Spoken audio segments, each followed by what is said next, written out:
Shem-Tov here with Quest Software, now a part of Dell.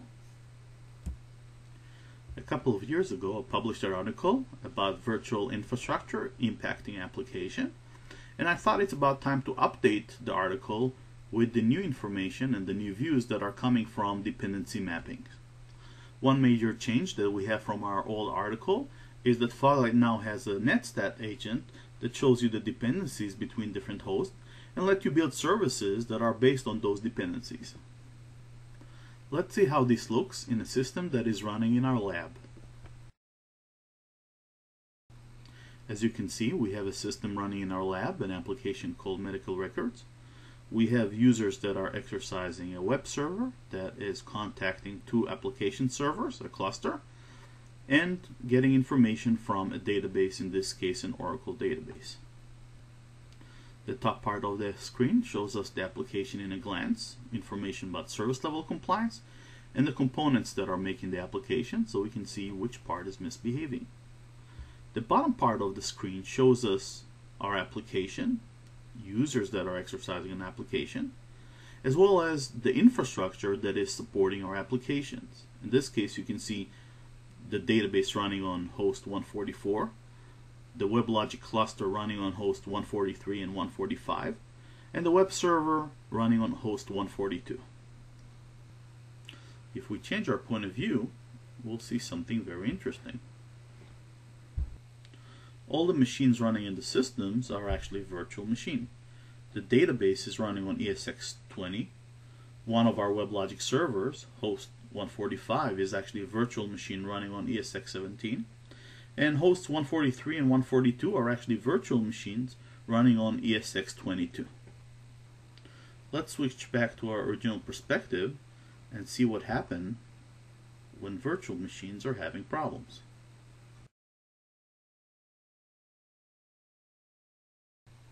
Let's look at our system and see what's happening. As you can see, Medical Record right now is in a fatal state as far as service level compliance. There are indications of fatal, critical, and warning alerts from the system. There are problems indicated from the user tier as well as the application tier. If we look at the main area, the diagnostics area, we can see the end user tier indicating fatal alerts, web server and OS, the virtual machine that it's running on top of, seems to be running fine. Application tier in a red fatal state, and virtual machine 145 indicating a fatal state. And the database seems to be running fine, both from a database standpoint and from OS virtual machine standpoint. If we look at the end user monitoring, we'll see the following information. Overall response time seems to have increased, as well as there is indication of critical problems from trace analysis, meaning Foglight Experience Viewer traces. Clicking on that real user experience, we can see the overall response time increase, but also we can see that right now there are indications of users that are getting response time of over 7 seconds. There seems to be any users getting server errors, but we can actually click on users that are seeing more than 7 seconds and actually see what kind of information is visible for those users. See if they're getting any sort of errors or exceptions. As you can see, those pages actually look fine, meaning the only problem that is indicated here is actually a high response time.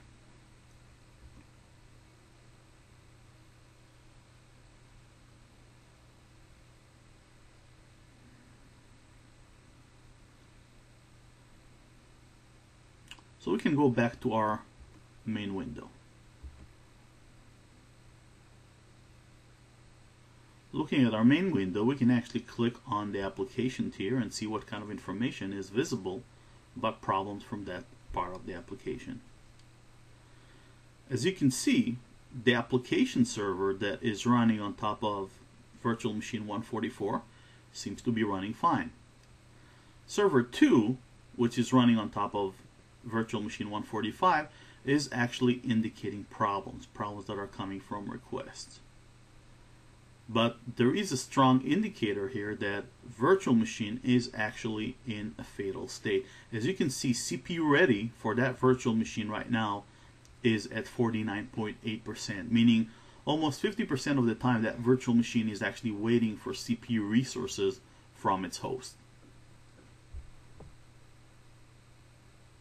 If I did not monitor that virtual machine, I would actually go to that application server, look at the activity, look at the request, see the bottleneck in the application tier, and assume that I actually have an application problem, and start investigating, taking traces, and blaming code for problems that may not be code related.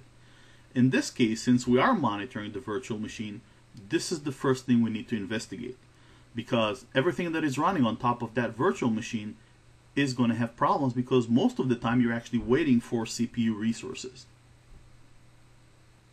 Now we can drill down to that virtual machine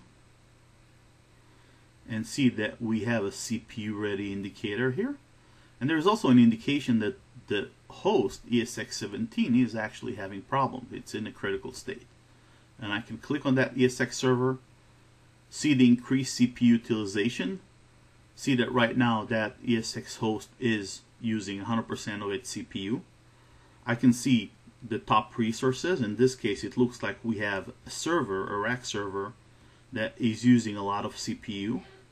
I can get more information about the overall consumption of CPU on that machine, or I can actually drill down to that ESX host and see additional information about that ESX host, including the CPU consumption across different virtual machines, and see that right now I actually have a problem.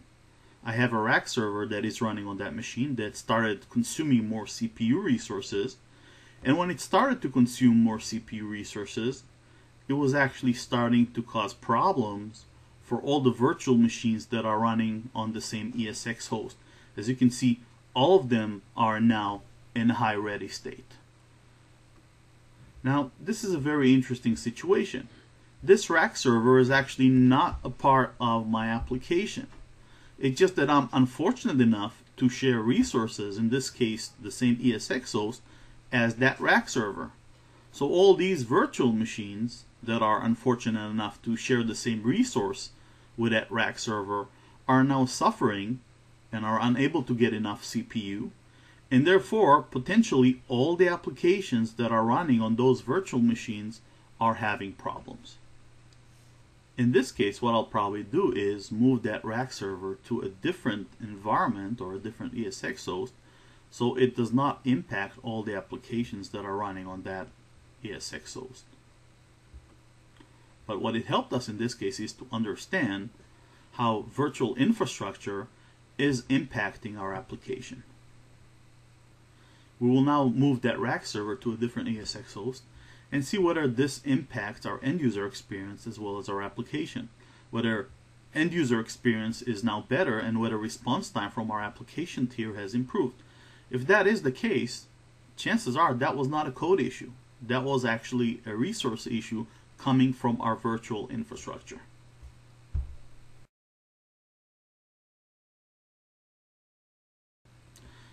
Now we can see that virtual machine issues are gone. We can actually see what is happening for the end user experience. As you can see, the system is actually recovering from the problems. You can see end user experience, the overall response time going back down again. No indication of trace analysis. Our Foglight experience viewer is not indicating any types of problems, traces that are slow or having errors. As well as our application tier, if I look at it right now, what I'll see is that virtual machine 145 was in a red state, now it's in a green state, and my application server has definitely recovered. I can actually click on it and see the overall response time going back down, meaning my system is recovering from the problems that happen in this environment. As you can see, response time going down across the board. And the current or the latest response time is actually indicating a very good response time. We can now close all the windows and let our system recover again.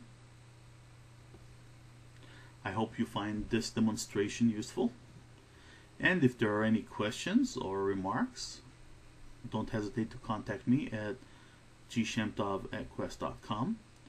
Thank you very much for your time.